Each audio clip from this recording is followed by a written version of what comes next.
related to styles. So we learned about what are the various techniques of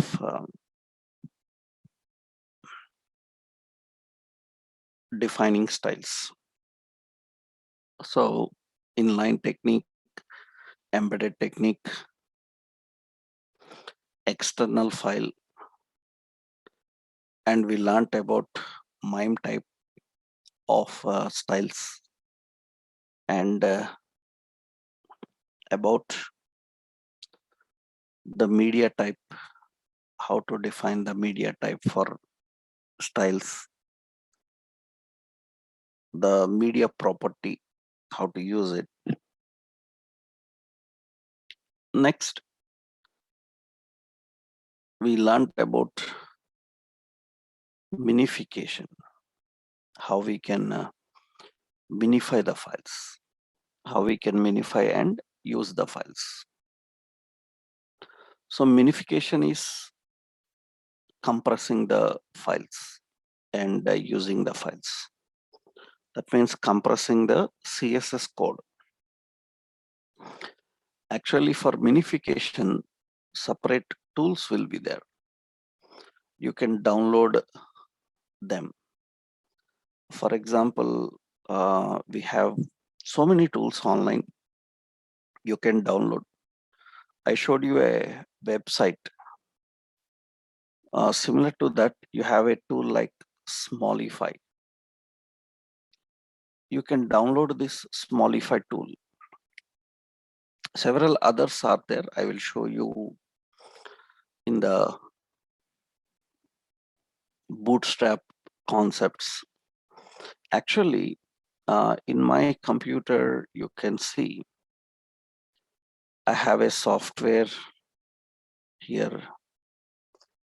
So this is Smallify. This is Smallify. You can download such tools from online. You can see this is Smallify. Now what we can do is we can open our project folder here. That means, for example, so in our project, let's open this project here. And in this project,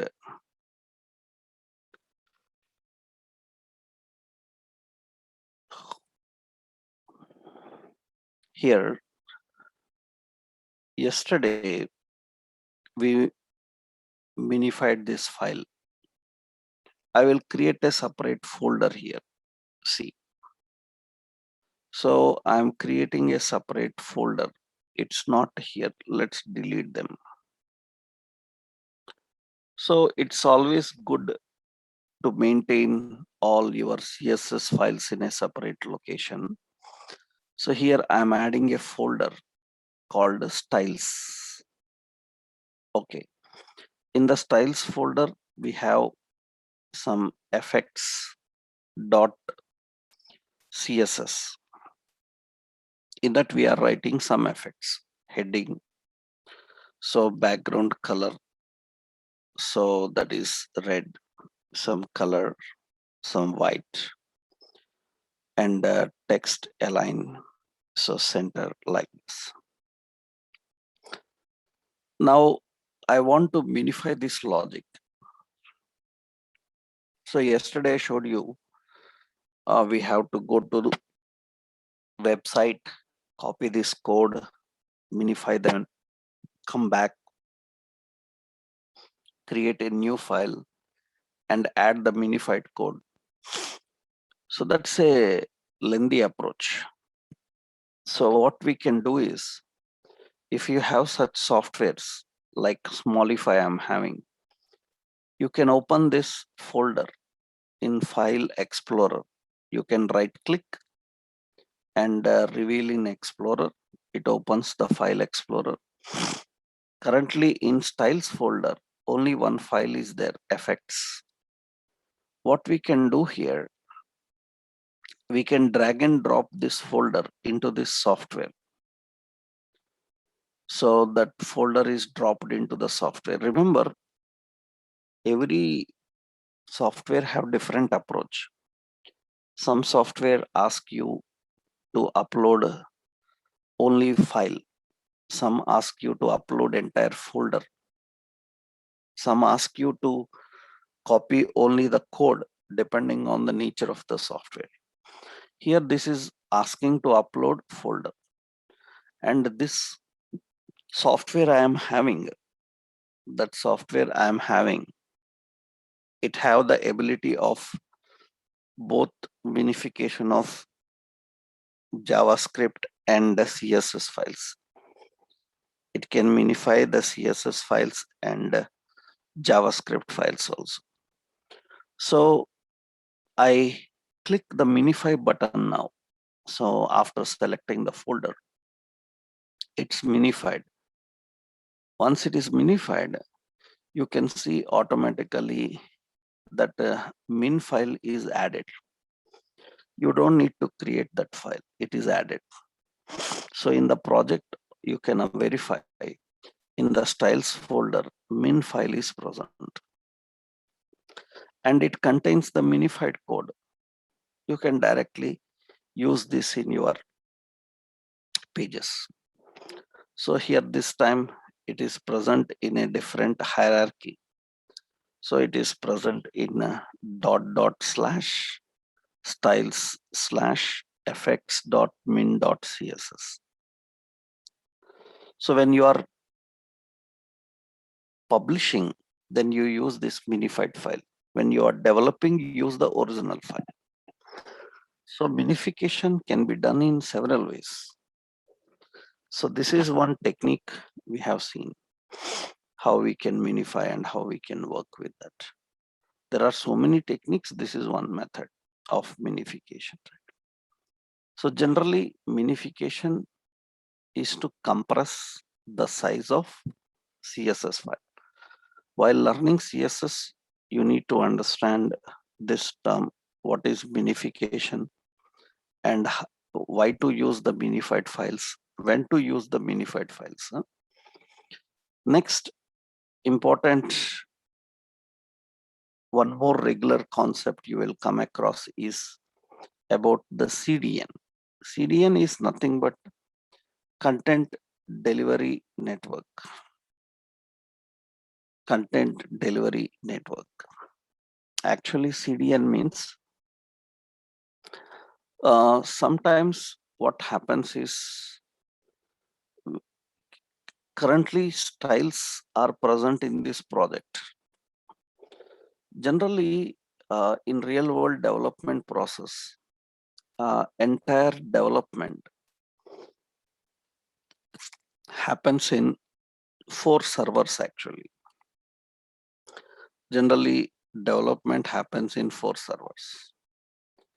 We usually have a sandbox server, sandbox, or we call golden server, sandbox or golden server. So we have a development server. We will have a quality server, and we will have a production server, production. So sandbox server is nothing but this is the repository server, repository. That means whatever the library you require for building an application, that is kept here, resources. So this is repository server. Now as a developer, you will be working on development server. That means we build application on development server. That means we build application on development server. After building the application on development server, generally we move this application to the quality server. So in the quality server, we test. After testing, we move to production. So this production is given to our client. That means client will be using our application. Clients will be using our application from the production server. So before it goes to production, it comes from the quality, before quality, that is the development. So generally, in this kind of situations, when we are building application, actually we build several projects. So many projects will be there here. And our CSS will not, and all projects needs some effects, not only in this project, in some other project also. In that case, we need to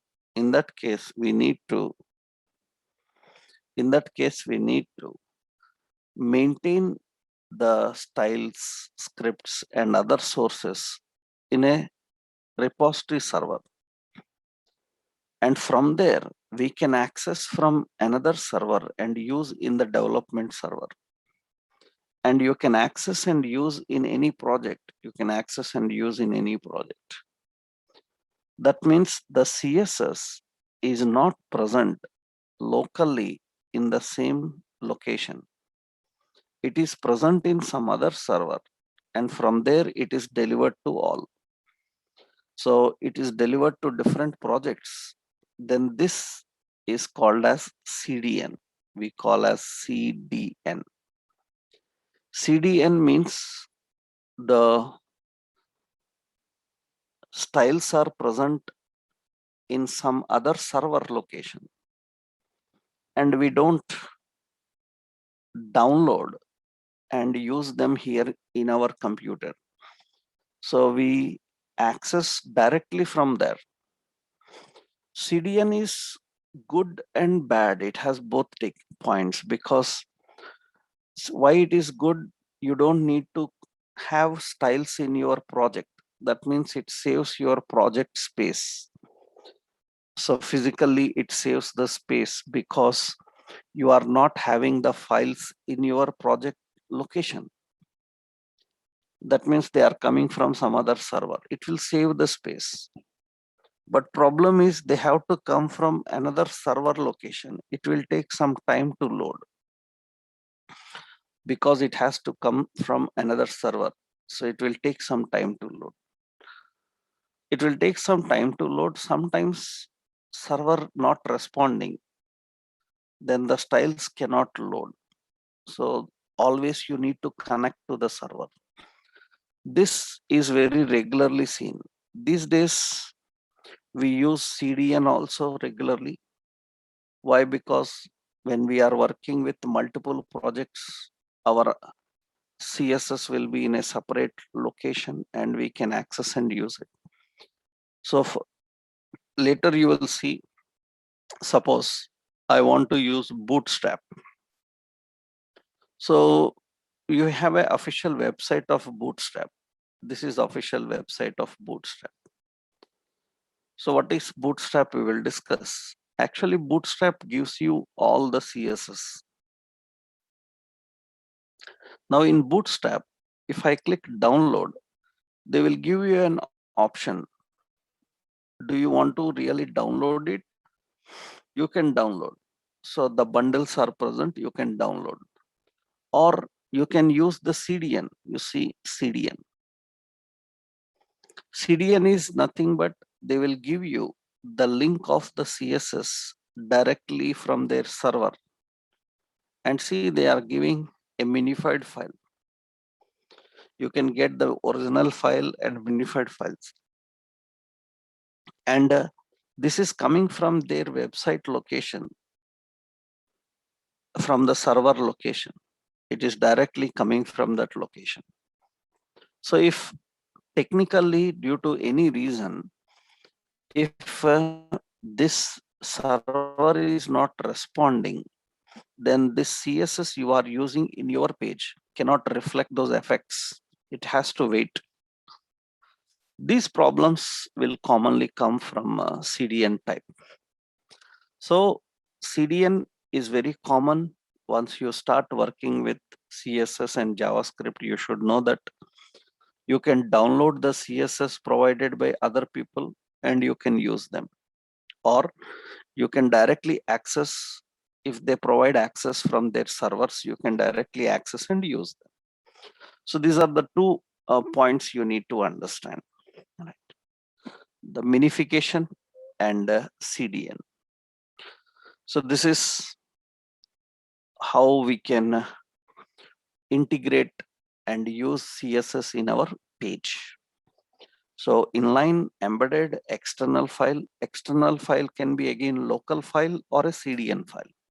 There are 2 points you can get from external file or a CDN file. CDN is very common so these days. So we have to borrow from the servers directly from their URL without downloading, we can use them. Right? These are various techniques of integrating styles into the page. Next important, after knowing how to integrate the styles, so you need to know about what is the basic style syntax. How to write the styles, the basic syntax of the styles.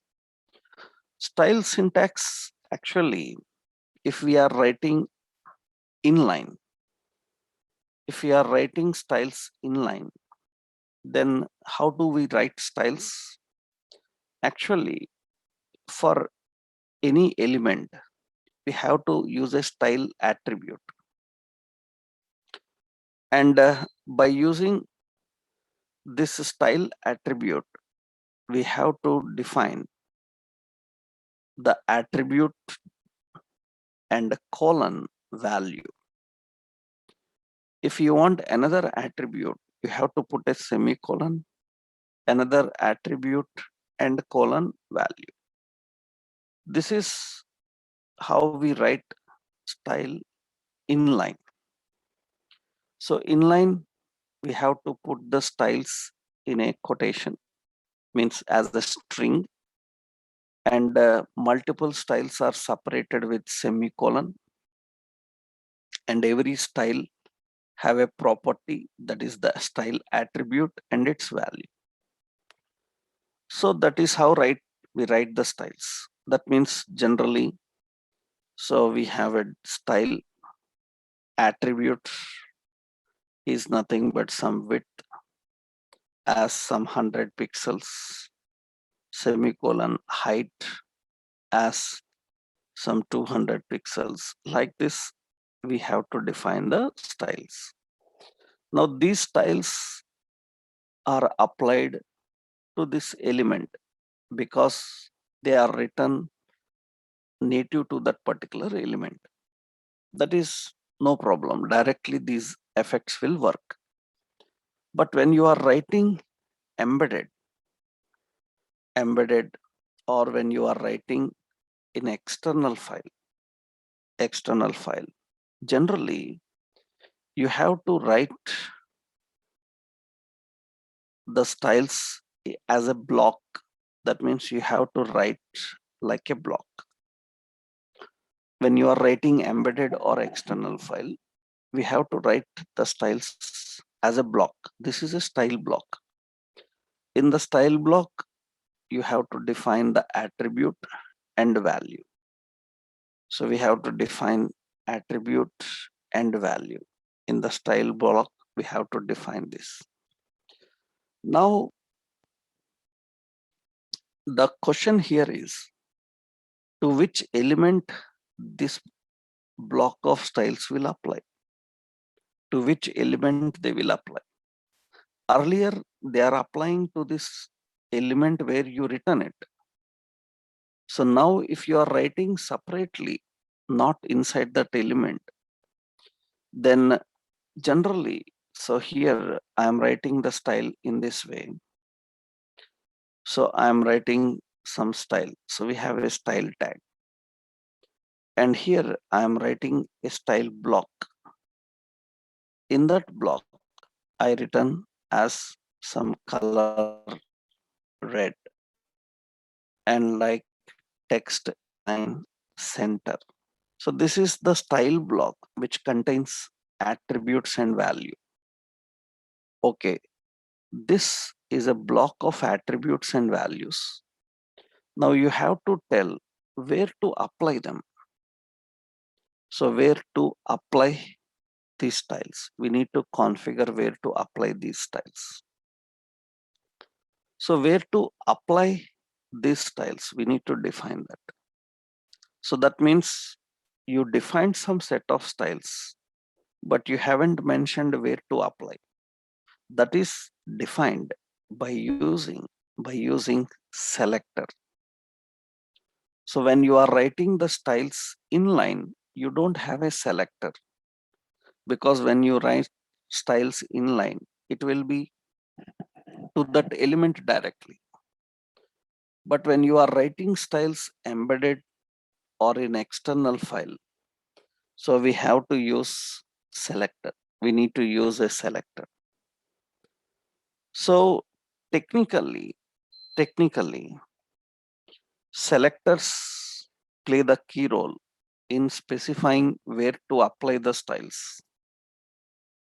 And there are so many selectors which we have to understand category wise. So how these selectors are used and handled. We will see that. First important, when you are dealing with selectors, the primary selectors. So selector means you have to tell where to apply. The primary selectors, we have an type selector, we have an ID selector, and we have a class selector. These are the primary selectors: type selector, ID selector, and class selector. These are the primary selectors. So here, what is type, ID, and class? So type selector is nothing but, generally here, type selector nothing but it defines directly the tag name. That means it defines the tag name. That means into which tag you want to apply. It directly defines the tag name. So into which tag, so for which tag you want these effects, you can directly define the tag name. That means in the type selector, you can directly define the tag name, like heading 2. Directly you can define the tag name. So when you define this, that means this is going to affect that heading 2. So you can see now it is going to affect to all the headings. So wherever you have defined, to all headings it will affect. Suppose I have some paragraphs below the heading. So this is some markup language, and here some styles to HTML and client side interactions, something interactions. Now this will be configured and displayed here. I want to apply the same for paragraph also. Then we can just define a comma and we can write P. That means multiple can be configured with comma. So that means it will apply for both heading and for paragraph, same effects. You have to just use comma. We are going to learn comma, spaces, angle braces, how to use them. Different selectors are there. So many are there. We have to learn all of them. Initially, this indicates it will apply these effects for both of these elements. Now you can see for both of those elements, those effects are applied.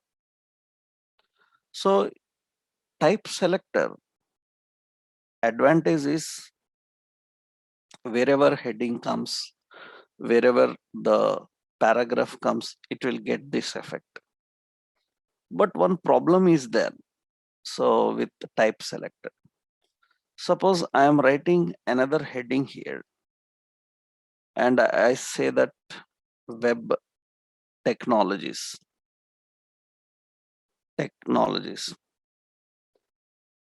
Now this also having the same heading 2 tag, then it also applied with the same effect. But I want it different. I don't want it to use these effects.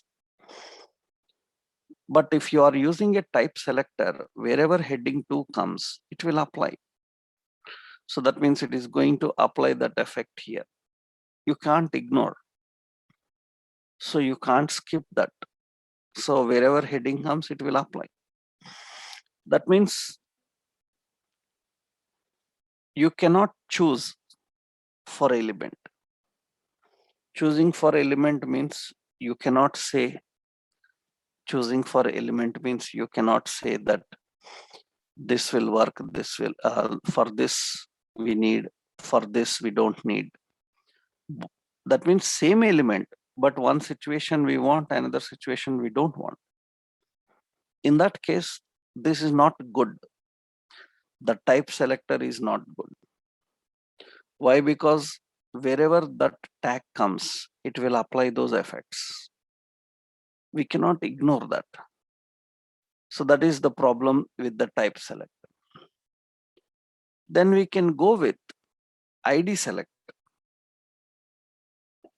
ID selectors, actually, ID selector is nothing but the set of styles are defined by using hash. Hash represents an ID and I give some effects, that is the ID. So IDs are case sensitive. Capitalization matters for them. So under this ID, I am writing these effects. Now, what is advantage of ID selector is here the styles are not applied.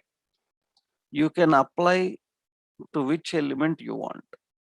So that means you can choose. Suppose I want to apply for heading 1, then I will write here ID is equal to effects. IDs are accessed by using this ID reference. Already in intra-document navigation, we learned about that ID selectors, how to configure and use generally. Here, IDs are defined with hash and ID selectors are configured. I will tell you the priorities. So if ID, type, all are defined, how it works. We will learn about those rules in the next point we will discuss. First, ID selector means here IDs are defined with hash and they can be applied. It is applied to the first one. You can apply this to paragraph also. For a paragraph, I am applying that ID effects. To any content that can be applied, you have to just access and use it. So the what is advantage is you can choose for which element you want. That is ID select. But ID selector also have some problems. The problem with ID selector is every element can have only one ID. Every element can have only one ID reference. Multiple IDs you cannot have. So the problem with that is sometimes when we are writing the effects, in general, when we write the effects, when we write the styles, we always classify the styles. That is the good idea actually. That means whenever we want to write the styles, what we do is so we generally classify them like I am writing hash. So one is BG effects. And under BG effects, I'm using a background color, some yellow. Okay. Another ID I'm using like text effects. Text effects. In text effects, we are using color red and the text align center like this. There can be several. That means it's a good habit to cleanly separate your effects so that you can use them separately whenever you want them. That means background separate, border separate, text separate, so that we can apply to any element separately and use it. So if you write all at one place, sometimes we don't want a background. So, and sometimes we want background, then we cannot classify that. This is good. But now you have two IDs. So for heading, I am applying an ID, BGFX, that is the ID. And you can see that background effects are applied, background color is applied. I want to apply this text effects also to the same element. Now I cannot apply that. Why? Because every element can have only one ID. Element have one ID.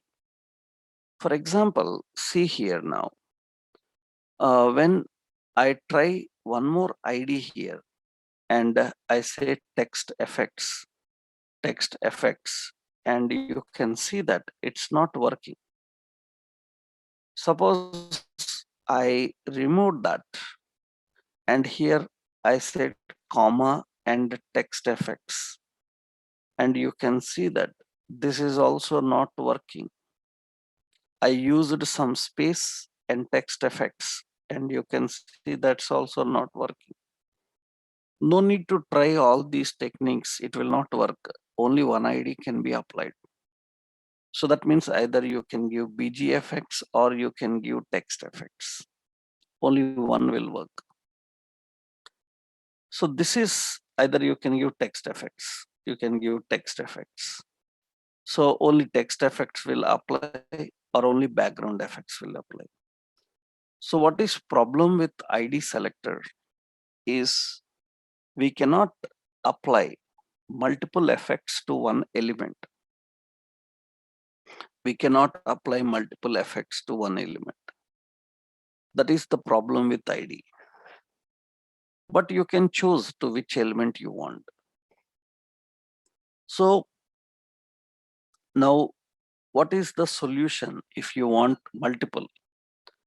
Then you can use class selector. ID selectors are defined with hash and access with ID. Class selectors are defined with dot and accessed by using class keyword. So it is accessed by using that class attribute. Now class selectors, so you can define by using dot. Instead of hash, I am using dot pgfx, dot text effects. Now what is the advantage of class selectors? One element can implement multiple classes. That means in order to access the classes, we have to use the attribute class. And I'm applying BG effects, and you can see the BG effects class is applied. I want to apply text effects. Multiple classes are defined with space. Space, I'm writing text effects, and you can see both are working for that element.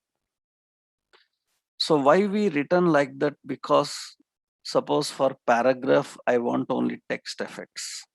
Then I can apply only text effects. So I can just put a class here and I can add text effects. Only text effects will work. We can separate our styles. Only background we want. We can apply only background effects. We can apply both of them.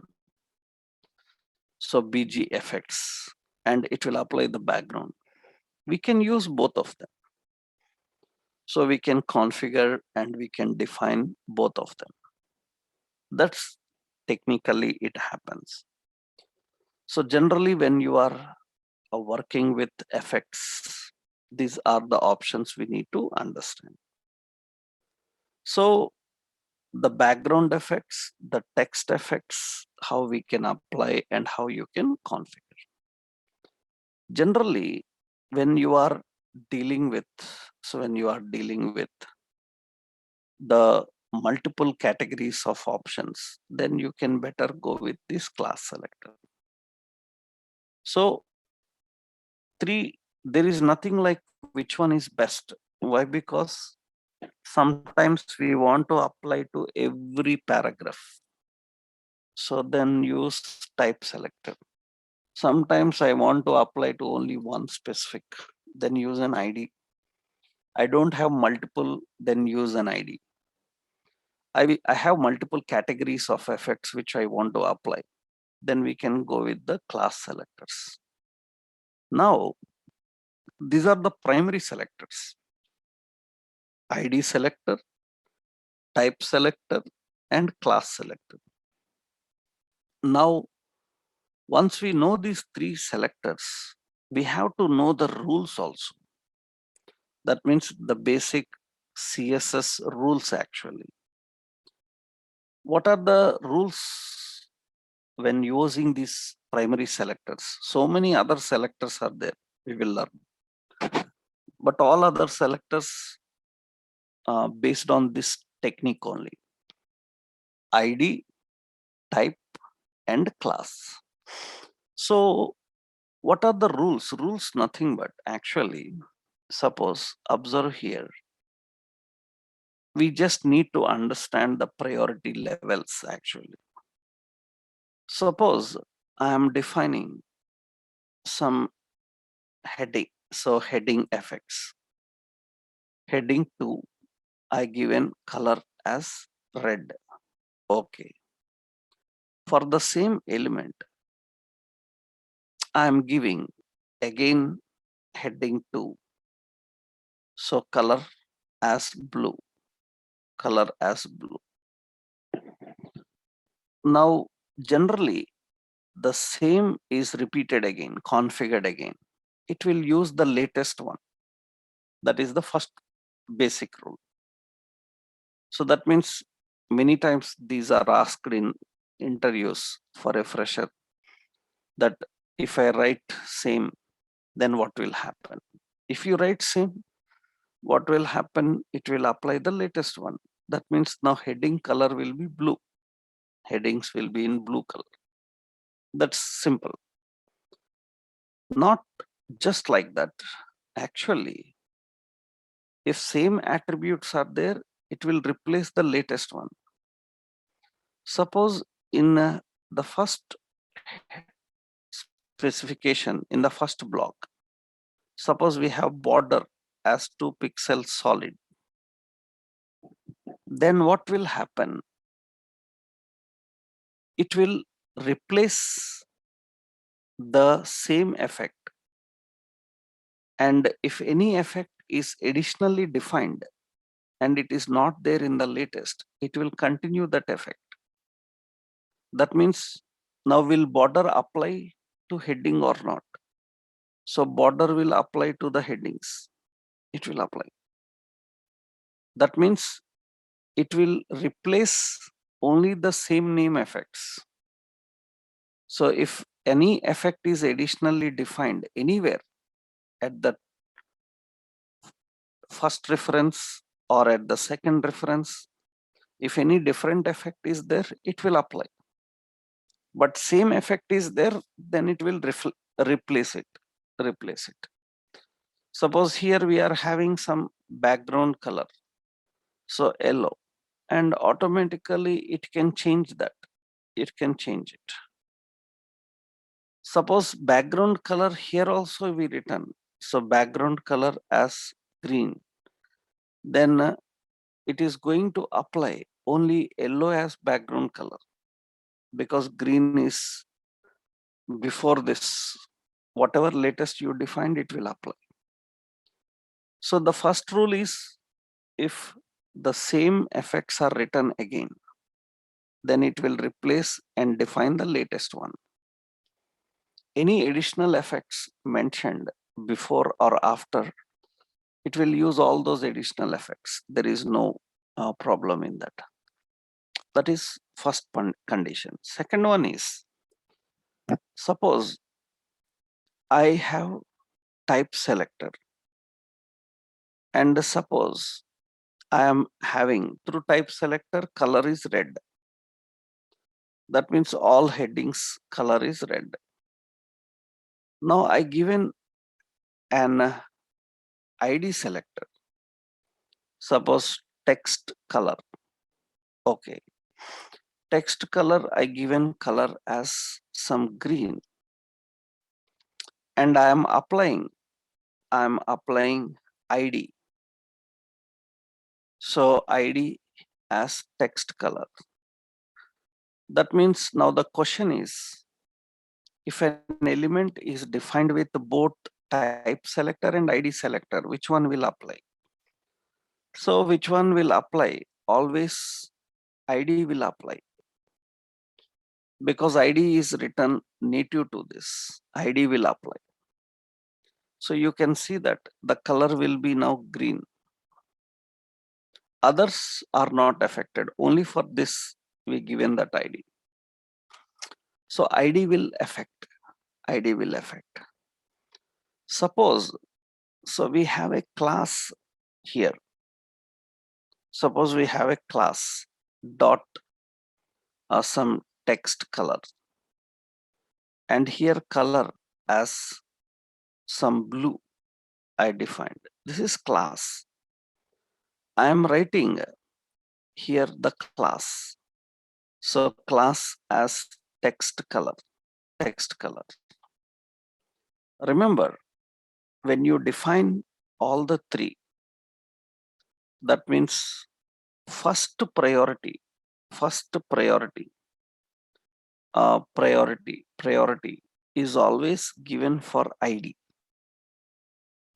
Second priority is given for class. Third priority is for type. So that means wherever you write, in which order it may be, whatever order it may be. So wherever you write, whatever order it may be, the text color. So here you see ID and class and type, three are present. So three are present. It is going to apply. It is going to apply here. So we will access that here. So it is going to apply here. ID only. You see ID is, this class is not applied. So class is not applied. Class is not applied. So that means ID is given more priority. Even you write the class latest, so it will not apply. That means it doesn't matter when you are applying ID and classes where they are. Where they are means, so first ID is written, first class is written, it doesn't matter. So wherever you apply, according to priority only, it will give the effects. So it is not going to apply the effects. It is not going to apply the effects directly. So priority wise. So if I remove ID, then if it has to choose between type selector and class selector, it will give priority to the class and it will apply the blue color. And if class is not there, then it will apply the type, that is red color. So that means the priority is very important. Priority is very important. So when you try to write all ID, type, and class to one element, it will choose ID only. The first priority is given to ID. The second priority is given to the class. Third priority is to the type. So depending on the priority, it will configure, it will define that. That's how the styles will work. So that is one basic rule you need to understand. So whether it type or ID or class, if I give all of them, which one will? And one more point, as I already told you, if they are having different effects, all the three will apply. That means, for example, I'm giving ID as text color. I am giving class as text color. And you see, in one type selector, color is red. In ID, we given border extra 2 pixel solid. That means actually, so the color green will be adopted, border will be applied. And you can see that, so border is applied. Suppose in class selector, I am using background color yellow, and it will apply that background also. So if I given here padding as 10 pixel, it will apply that padding also. So that means all the three can apply. So if anybody asks like, okay, you said priority first for ID, second for class, third for type. If anyone say that, can I apply all the three? Yes, you can apply all the three if they are having different attributes. It can adopt all the three and use them. If same attribute is there, then according to priority level, it will apply. That means everywhere color is there, but which color it is going to apply? Everywhere color is there, but which color it is going to apply? It is going to apply the green color. So because first priority is given for this ID selector. So this is an important point to understand about the selectors. Remember, this is only three selectors we learned: ID selector, type selector, and class selector. And the rules, priorities, how they will work. Actually, in interviews, priority is also asked between embedded, inline, and external files also. For example, suppose I am writing here, suppose this is embedded. In embedded, I given heading in that color as red. Okay. And you can see that it is going to apply. It is going to apply that. And if I write inline style, again, style color is equal to blue, something like this. That means now we have embedded styles and we have inline style. Now which one it will apply? If you have defined embedded and inline, the priority is given for inline. The priority is given for inline. So first inline, then embedded. Suppose if it is present in external file, in an external file, I given the color as, so color for heading. So already we have red and blue. I give the color as green. And I will link this also here. That means I am linking a style sheet. Link relation is equal to style sheet, and href is equal to, so that is styles effects.css. Now we are using external file. In that also heading color is defined. We are using embedded. There also color is defined. And we have inline also. Now it will give priority to inline only. If I removed inline, then which color it will apply? It will give priority to embedded. So last external file. That means if same effect is repeated in inline, in embedded, and in external file, then it will first give priority to inline, second priority to embedded, and the third priority to this external files. But same concept. If in external file some additional effect is there, border 2 pixel solid, now it is going to apply that effect. So that means if different effects are there, all three will work. If different effects are there, then inline, embedded, and external file, all three effects will work. Suppose here we are writing style inline, so background color as yellow, and it will get that yellow and apply. That means all three techniques can be used in one page on one element. But which one it will give priority? First priority is to inline, second priority is to embedded, and the third priority is to external file. And anywhere in inline or embedded or external file, same effects are there, then priority wise it will give. If different effects are there, if different effects are present, then it is going to configure and define. It is going to configure and define according to, so it is configuring according to the priority levels. That is what actually the basic rule of CSS. That is generally the general CSS rules and the general CSS selectors. We have type selector, we have ID selector, and we have a class selector.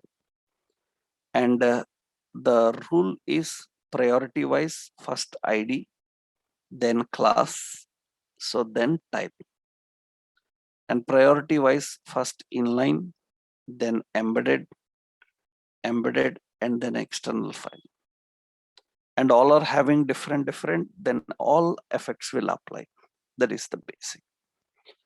Now, further, the selectors, actually selectors can be combined also.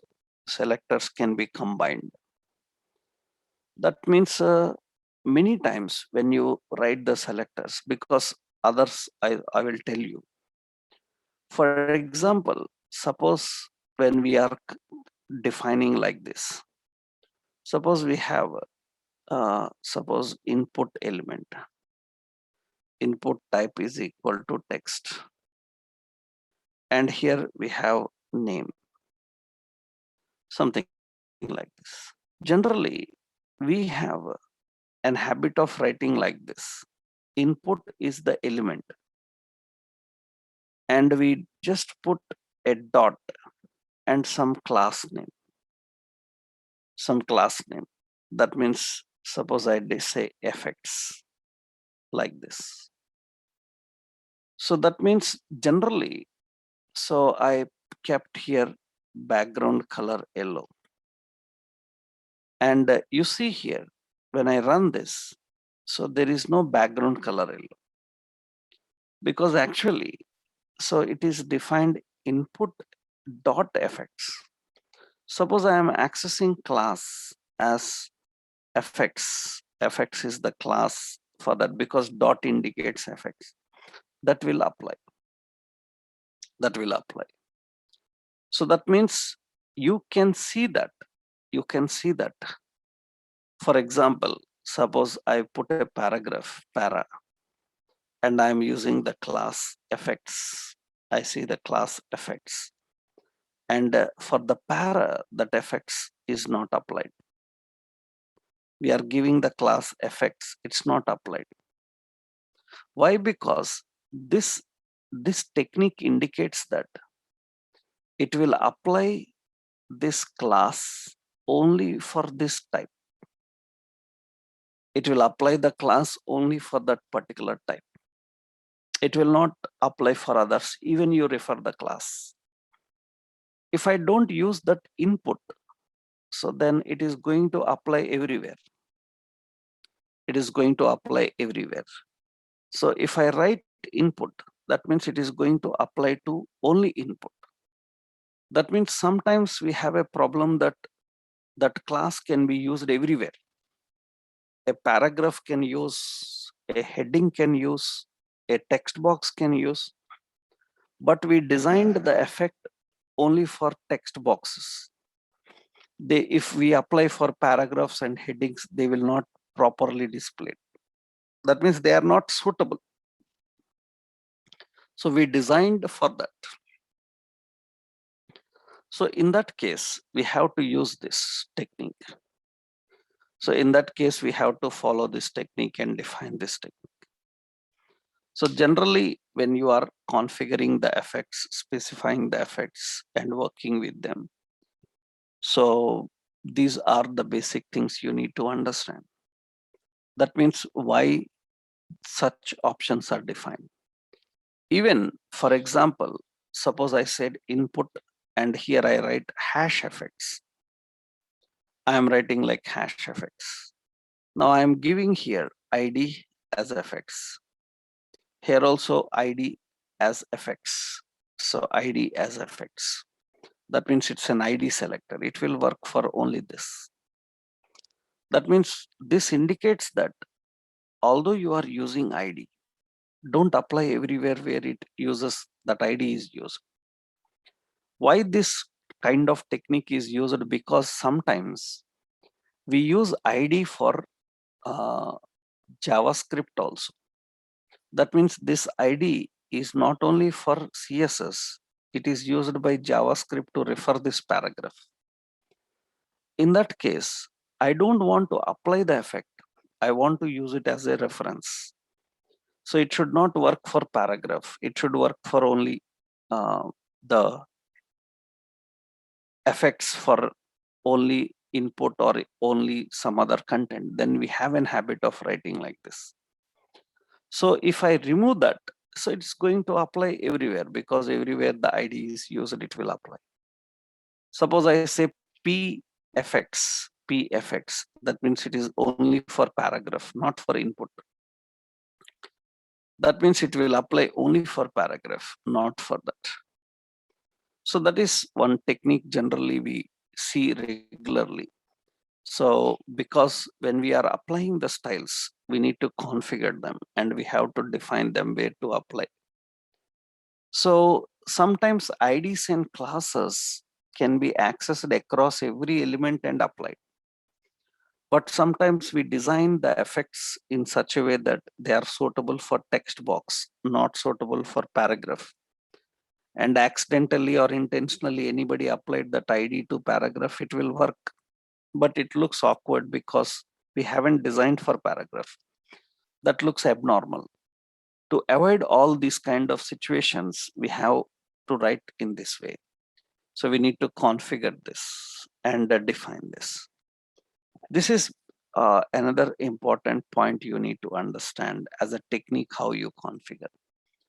Now, once we know this, now next we need to go into other selectors now. Selectors are classified into so many types. We have like combinators.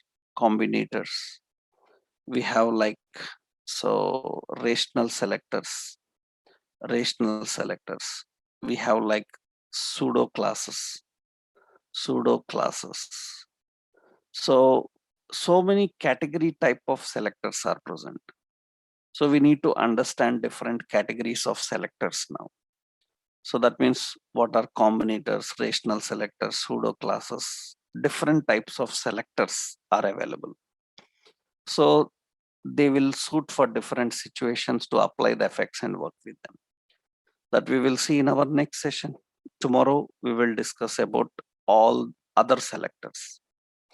And once we finish these selectors, now we can learn the effects, how to give borders, paragraphs, effects, how to give the effects, we can learn them. Selectors will take entire session, one session completely on selectors. So many are there. We have to learn about them. That we will see in our next session. Okay, tomorrow we will discuss about various selectors in CSS. Okay, right.